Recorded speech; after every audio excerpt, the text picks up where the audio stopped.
금년 1월 달에 주식시장이 급락 파동을 맞이했던 것은 1월 11일에 있었던 제롬 파월 연준 의장의 상원 청문회에서의 발언이 그 기폭제가 됐습니다.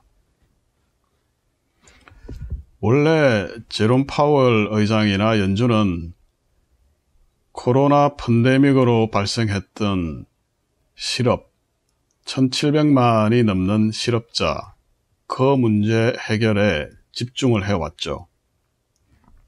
연준의 두 가지 목표, 완전 고용과 물가 안정. 물가 안정보다는 고용 안정에 방점을 찍어 왔던 것입니다.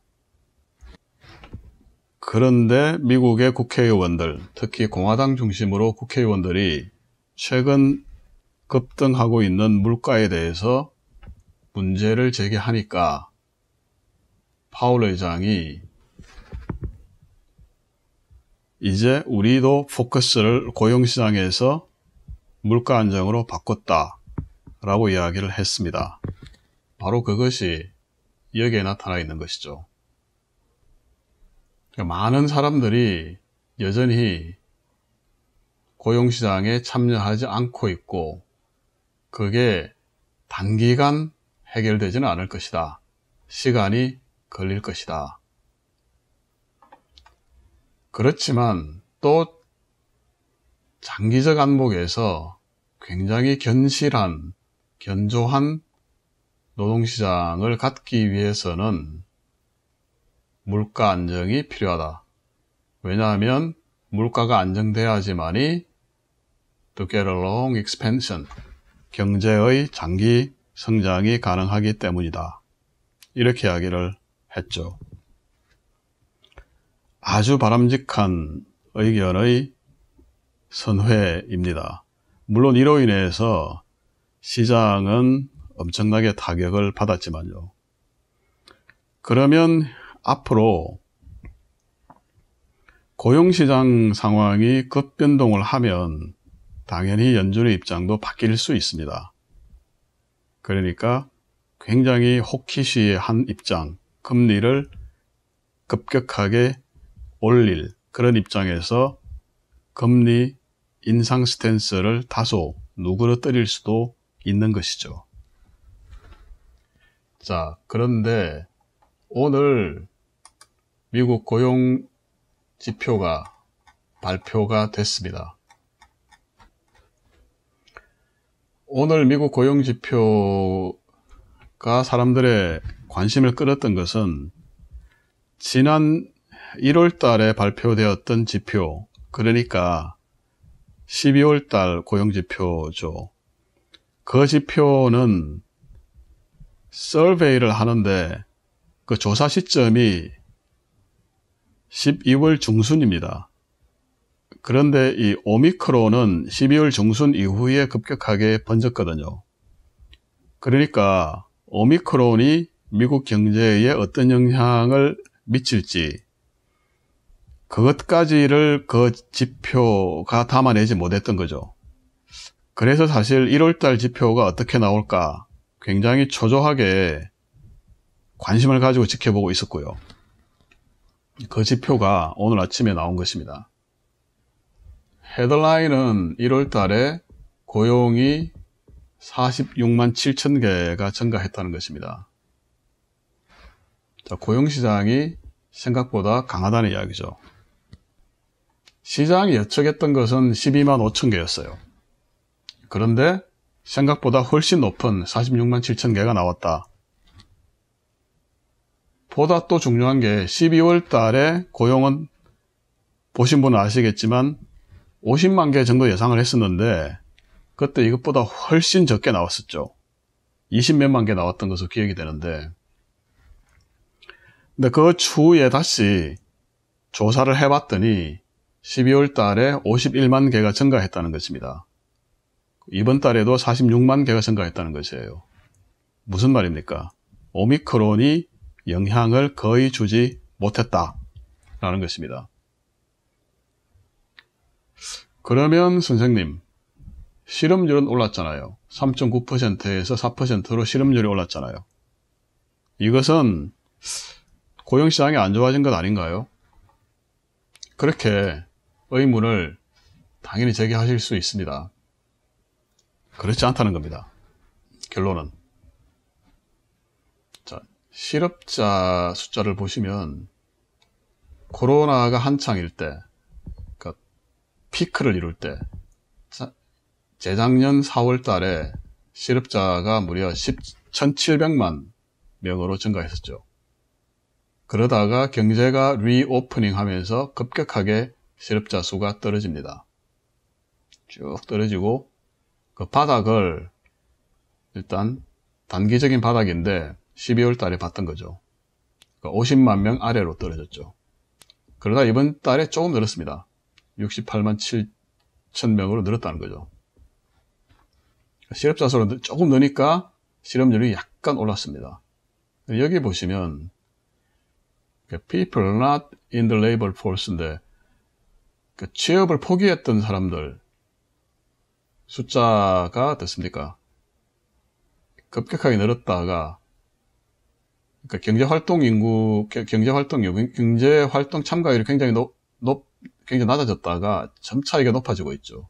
이번 달에 다시 툭 올라갔습니다. 잘 이해가 안 되실 수도 있는데 이걸 보시면 고용자 수는 난팜 페이롤이 증가했던 것보다 훨씬 많이 무려 120만 명이나 증가했습니다. 이것은 이제 하우스홀드 서베이라 그래서 가계를 조사한 것이거든요. 실업자 수도 증가했습니다. 19만 4천 명이 증가를 했죠. 고용자 수가 크게 증가했는데 실업자 수도 증가했죠. 대체 이게 뭔 일이래? 왜냐하면 경제활동 인구가 크게 증가했기 때문입니다. 그래서 실업률이 소폭 증가했죠. 정확하게 보면 0.9% 증가했습니다. 미미한 수치죠. 오히려 경제활동 인구가 크게 늘어난 이것이 미국 경제가 굉장히 건강해지고 있다. 고용시장이 견실해지고 있다라는 것을 보여주는 것입니다. 그러면 오미크론 영향은 끝났느냐? 그렇지는 않다는 거죠. 왜냐하면 결근하는 사람들 숫자가 굉장히 많이 늘었습니다.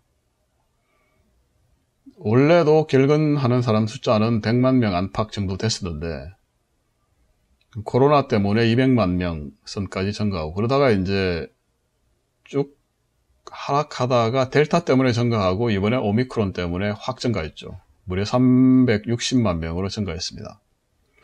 사실 미국 고용시장에서는 출근하는 사람들이 사투를 벌이고 있습니다. 굉장히 어려운 상황입니다. 기업들은 1,000만 개가 넘는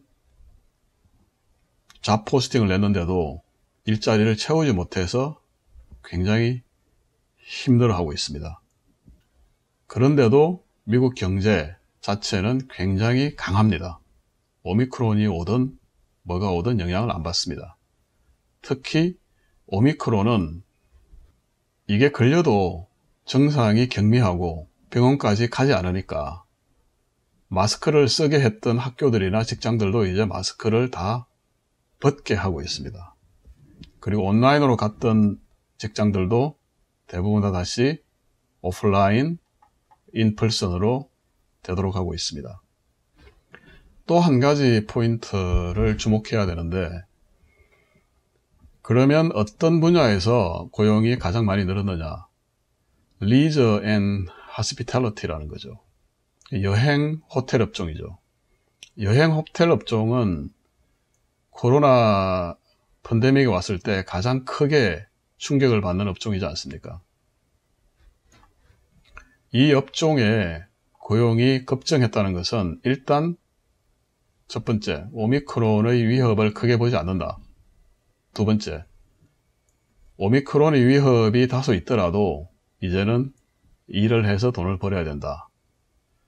작년 팬데믹 때 긴급 가계 구조 자금이나 실업수당 받았던 것들이 이제 거의 다 소진이 돼서 노동자들이 일터로 돌아오고 있다라는 것입니다.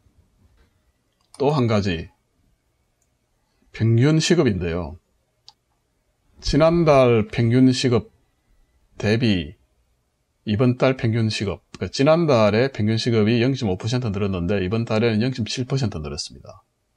그러니까 연율로 환산을 하면 지난달에는 4.7% 늘었는데 이번 달에는 5.7% 늘었습니다. 그것도 원래는 5.2% 정도 늘 것이라고 생각했는데 5.7%가 늘었죠. 그러니까 임금이 급등하고 있습니다. 임금이 급등하면 당연히 물가에 전가가 되죠. 또 물가가 오르면 또 임금이 오르죠. 악순환이 문제가 되는 겁니다. 그러니까 연준 입장에서는 금리를 보다 더 신속하게 올려서 경제를 쿨다운, 냉각시킬 필요가 있는 것이죠. 결론적으로 오늘 발표한 고용 데이터는 연준의 호키시한, 매파적인 입장을 바꿀 정도로 강하지 않았다. 오히려 연준이 걱정했던 오미크론이 고용시장에 미치는 영향은 미미했다라는 것을 보여주고요. 연준의 호키시한 그런 행보, 매파적인 행보는 오히려 앞으로 강화될 것이다. 그러니까 몇몇 회사들의 실적이 좋게 나와서 주가가 반등하고 있지만 결국은 금리를 급격하게 올리면 주식, 채권, 부동산 모두 단기는 아니라 하더라도 장기적으로 하락 흐름을 탈 가능성이 높아진다. 이렇게 정리할 수 있겠습니다. 감사합니다.